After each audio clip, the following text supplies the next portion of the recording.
اگر آپ کو ایمان اور یقین حاصل ہو تو پھر دعا کریں اللہ اس پر استقامت عطا فرمائے، پھر اس پہ ڈٹ جائے۔ نبی پاک صلی اللہ علیہ وسلم نے فرمایا میں اس بات کا خوف نہیں کرتا کہ میری امت کمزور ہو جائے گی، اس بات کا ڈر نہیں کہ پیسے ختم ہو جائے، نہ یہ خوف ہے کہ بھوکی مرے گی۔ حضور کس بات کا خوف ہے؟ تو نبی پاک نے فرمایا خوف یہ ہے کہ ان کا یقین کمزور ہو جائے۔ یاد رکھیں اگر اعتبار نہ ہو تو گھر نہیں چلتا، تو اگر اللہ رسول پر یقین کامل نہ ہو تو پھر بندہ مسجد نہیں آ سکتا، پھر اس کا دین نہیں چلتا، پھر اس کے لیے مشکل ہے نماز، پھر اس کے لیے مشکل ہے راہ خدا میں خرچ کرنا۔ میرے نبی پاک نے فرمایا یوں نہ کہا کر کہ یا اللہ چاہے تو دے چاہے تو نہ دے، جب مالک سے مانگ تو کہا کر یا اللہ تجھی سے مانگنا ہے میں لے کے تو مجھے دے گا۔ فرمایا جتنا تیرا یقین کامل ہوگا اتنا ہی اللہ تجھے جھولی بھر کے عطا فرمائے گا۔ کمزور سا مسلمان، لڑکھڑاتا سا مسلمان دیکھتا ہوں کرتا ہوں، اور یہ بھی نہ دیکھا کریں بھائی ایمان یقین کو استقامت کے درجے پہ لیں، یہ نہ دیکھا کریں کہ وہ کیسے دے گا، وہ کسی وسیلے کا محتاج نہیں ہے، وسیلے کو پسند کرتا ہے، پر وسیلے کا محتاج وہ بغیر وسیلے کے بھی دے دیتا ہے۔ ہر آدمی ماں باپ کے ذریعے پیدا ہوتا ہے، اگر پیدا کرنا چاہے تو جناب عیسیٰ کو بغیر باپ کے پیدا کر دیتا ہے، اگر پیدا کرنا چاہے تو حضرت آدم کو بغیر ماں اور باپ کے پیدا کر دیتا ہے۔ جب یقین رکھے، یقین قرآن مجید پڑھیے، حضرت موسیٰ علیہ السلام فرعون کے دربار میں کھڑے ہیں، چاروں جانب دشمن ہی دشمن ہے، جادوگر آ گئے، انہوں نے سانپ چھوڑے، حضرت موسیٰ کے ہاتھ میں ڈنڈا تھا۔ حضرت موسیٰ کہتے ہیں یا اللہ کیا کروں؟ تو اللہ تعالیٰ نے فرمایا اپنا عصا پھینک دو۔ کہنا چاہیے تھا نا کہ یا اللہ ایک ہی تو شے ہے، اتنے سانپ ہے، بچانے کے لیے ڈنڈا ہے وہ پھینک دوں؟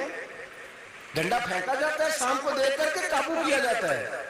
یہ میرا اور آپ کا ذوق ہے نا، لیکن انبیاء کرام کا انداز ملاحظہ کیجیے میرے عزیزو۔ اللہ فرماتے ہیں ڈنڈا اے موسیٰ ڈال دے اپنا عصا، پہلے نہیں فرمایا کہ سانپ بن جائے گا، فرمایا بس تو ڈال دے۔ میں اور آپ ہوتے ہیں تو سامنے ہے، ڈنڈا ہاتھ میں ہے، ہم کہیں گے عجیب بات ہے، یہ تو دفاع کی چیز ہے، اسی کو ڈال دوں تو بچوں گا کیسے؟ کہا ڈال دو، تو حضرت موسیٰ نے ڈال دیا، کہا میرے رب کا حکم ہے تو میرے لیے بہتر ہی ہوگا۔ اللہ فرماتے ہیں جب موسیٰ نے ڈالا تو میں نے اس ڈنڈے کو، اس عصا کو اژدہا بنا دیا۔ اب کبھی عصا بھی اژدہا بنے، کبھی چھڑ اژدہا بنی ہے، لیکن قرآن کہتا ہے جناب موسیٰ نے ڈالا تو اللہ نے اژدہا، بلکہ اس سے پیچھے چلیے، عورتیں کمزور یقین کی ہوتی ہیں نا، جناب موسیٰ پیدا ہوئے تو اللہ فرماتے ہیں میں نے موسیٰ کی ماں کے دل میں بات ڈالی، ماں کے دل میں صندوق میں ڈال کے کہ اس کو دریا میں بہا دے۔ اور بھائی صندوق میں کہہ سکتے ہیں نا آکسیجن کیسے جائے گی، اور دریا میں بچے بچنے کے لیے ڈالے جاتے ہیں کہ ڈوبنے کے لیے ڈالے جاتے ہیں؟ ماں کے دل میں یقین کمزور نہیں تھا اماں کا۔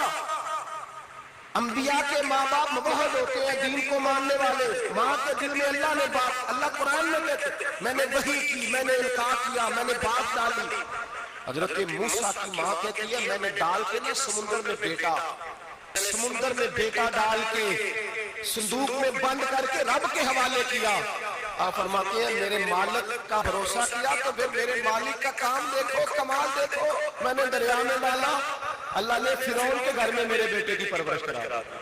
یہ یقین حضرت موسیٰ کے پاس قوم آئی، قرآن پڑھیے، کہا جناب پانی چاہیے، وَإِذِ اسْتَسْقَىٰ مُوسَىٰ لِقَوْمِهِ، موسیٰ نے اپنی قوم کے لیے پانی مانگا، ہم نے کہا فَانْفَجَرَتْ مِنْهُ اثْنَتَا عَشَرَةَ عَيْنًا، اپنا ڈنڈا پتھر پہ مارو۔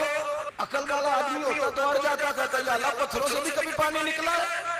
ادرک عصاک الحجر، مارو پتھر پہ ڈنڈا۔ اللہ کے نبی نے منٹ نہیں لگایا، تھا کر کے ڈنڈا لگایا۔ فَانْفَجَرَتْ مِنْهُ اثْنَتَا عَشَرَةَ عَيْنًا، اللہ فرماتے ہیں جناب موسیٰ نے ایک عصا مارا، میں نے 12 چشمے جاری کر دیے۔ تو لے تو اللہ کرتا ہے، اللہ کہتا ہے پڑھ نماز روزی دوں گا، کہتا سوچتا ہوں۔ اللہ فرماتا ہے آجا مسجد میں تیرا ہو جاؤں گا، کہتا دیکھتا ہوں۔ رب فرماتا ہے تو میرے محبوب کی غلامی کر، میں تجھے محبوب بنا لوں گا۔ تو کہتا ہے تھوڑا بڑا ہو کے داڑھی رکھنی ہے، ابھی سیانا ہو کے میں ذرا سرٹیفکیٹ لے لوں ذرا ایک سے کہ کتنے سالوں کے بعد آئے گا، پھر شروع کروں گا۔ پروگرام بنا رہا ہے، ابھی تو ارادے میں ہے۔ اللہ کے پیغمبر کا ڈنڈا، اور اس سے زیادہ آگے بات ہو گئی، پیچھے فوج لگی ہوئی ہے فرعون کی، مجمع ہے، ہزاروں لاکھوں کا لشکر لے کے، تلواریں نیزے، فرعون پیچھے، آگے دریا آ گیا۔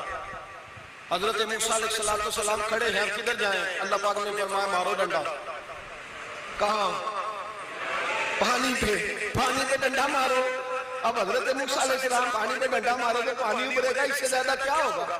پہلے پتھر پہ ڈنڈا مروایا تو پانی نکلا، اب پانی پہ ڈنڈا مروایا، فَإِذْ فَرَقْنَا بِكُمُ الْبَحْرَ فَأَنْجَيْنَاكُمْ وَأَغْرَقْنَا آلَ فِرْعَوْنَ۔ اللہ فرماتے ہیں موسیٰ نے پانی پہ ڈنڈا مارا تو میں نے پانی میں رستے بنا دیے۔ ایک جگہ ڈنڈا مارا تو پانی نکل آیا، دوسری جگہ عصا مارا تو پانی خشک ہو گیا، 12 چشمے بن گئے، 12 رستے بن گئے دریا میں سے۔ حضرت موسیٰ علیہ السلام گزر گئے اور اللہ فرماتے ہیں فرعون بھی آیا تو اسے میں نے غرق کر دیا، اور وہ کھڑا دیکھتا ہی رہ گیا کہ بنا کیا ہے۔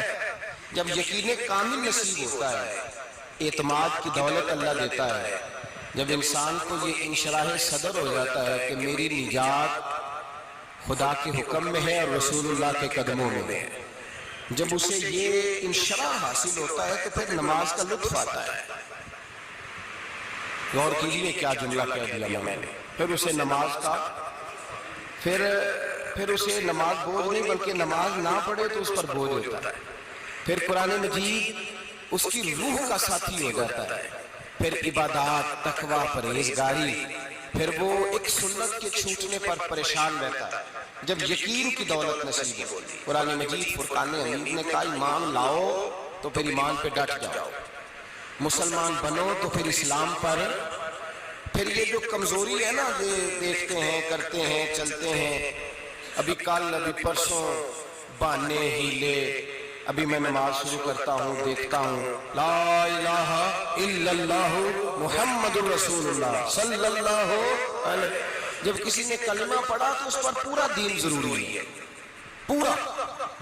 اب وہ یہ نہیں کہہ سکتا کہ تھوڑا تھوڑا کر کے آؤ۔ یقین کی دولت، نعمت، اللہ پاک قرآن مجید میں فرماتے ہیں ان الذین قالوا ربنا اللہ ثم استقاموا، جنہوں نے کہا کہ اللہ ہمارا رب ہے پھر وہ اس پر ڈٹ گئے، پھر اس پر وہ کہا تو ڈٹ گئے، کھڑے ہو، نہیں اللہ ہی رب ہے، اللہ ہی دینے والا، اللہ ہی مالک، اللہ ہی ہمارا رازق ہے، رب ہی ہمارا سب کچھ۔ جب ڈٹ گئے تو فرمایا تتنزل علیہم الملائکہ، پھر میں ان کی مدد کے لیے آسمان سے فرشتوں کا نزول فرمایا کرتا۔ فرشتے کیا کہتے ہیں؟ اللہ تخافوا ولا تحزنوا، غم نہ کرنا، خوف نہ کھانا، وابشروا بالجنۃ التی کنتم توعدون، ہم تو تمہیں اللہ تبارک و تعالیٰ کی اس جنت کی خوشخبری دینے آئے ہیں جس کا رب نے تمہارے ساتھ وعدہ کیا ہوا ہے۔ پھر فرشتوں کا نزول ہوتا ہے، لیکن شرط کیا ہے کہ ایمان لائے، اور پھر ایمان پر پھر یہ نہ سوچے کہ وہ کس طرح دے گا، وہ کیسے عطا کرے گا، وہ میری مدد کس طرح کرے گا، نظام کیسے چلے گا۔ ڈٹ جائے کہ میرے اللہ کا حکم ہے تو میں نے حلال ہی کھانا ہے، میرے رب کا حکم ہے تو میں نے تھوڑے پہ گزارا کرنا ہے، میرے مالک کا حکم ہے تو میں نے اپنی جیب دیکھنی ہے، دوسرے کی نہیں دیکھنی، میرے رب کا حکم ہے تو میں نے اس کی اطاعت میں رہنا۔ جب ڈٹ جائے گا اللہ کے احکامات پر، جب ڈٹ جائے گا تو اللہ فرماتا ہے پھر میں تیری مدد کے لیے فرشتوں کا نزول کروں گا۔ نبی پاک صلی اللہ علیہ وسلم نے فرمایا 2 دولتیں اگر کسی کو اللہ دے دے تو سمجھے اللہ نے اسے دنیا کی سب سے زیادہ دولت عطا فرما دی۔ یا رسول اللہ وہ کون کون سی چیزیں ہیں؟ فرمایا ہے کہ جس شخص کو اللہ نے معاف کرنے کی دولت عطا کر دی، جو معاف کرنے لگ گیا، جس کی طبیعت میں درگزر آ گیا، جو معاف کرنے لگا، غلطیاں معاف کرنے لگا، جس کو ایک دولت یہ مل گئی۔ اور دوسرا میرے مصطفیٰ نے فرمایا جسے اللہ نے یقین کی دولت عطا فرما دی، جس کو یہ 2 دولتیں مل جائیں، درگزر کرنا، دوسرا رب رسول پہ یقین کامل رکھنا، اسے کائنات کی ہر شے مل گئی۔ میرے نبی پاک نے فرمایا جب بھی دعا مانگو خدا سے یہ 2 نعمتیں مانگا کرو، عرض کیا کرو اے اللہ درگزر کی دولت عطا فرما، اے اللہ تو ہمیں یقین کی دولت عطا فرما، ایمان کی قوت اور پختگی نصیب فرما۔ میرے بھائی حضور نے فرمایا مانگ کے لو۔ کمزور ایمان والا شخص کسی کام کا نہیں ہوتا۔ جس آدمی کے ذہن میں شک کا بیج ایک دفعہ جنم لیتا ہے وہ آدمی تو غلام سے بدتر ہے، بے کیف سجدہ، روٹھی روٹھی سی عبادت، اس کی زندگی کیفیات سے خالی ہے۔ جس شخص کو پتہ چل جائے نا لوگ میرے مخالف ہیں، اس کا تو سجن رہتا ہی کوئی نہیں۔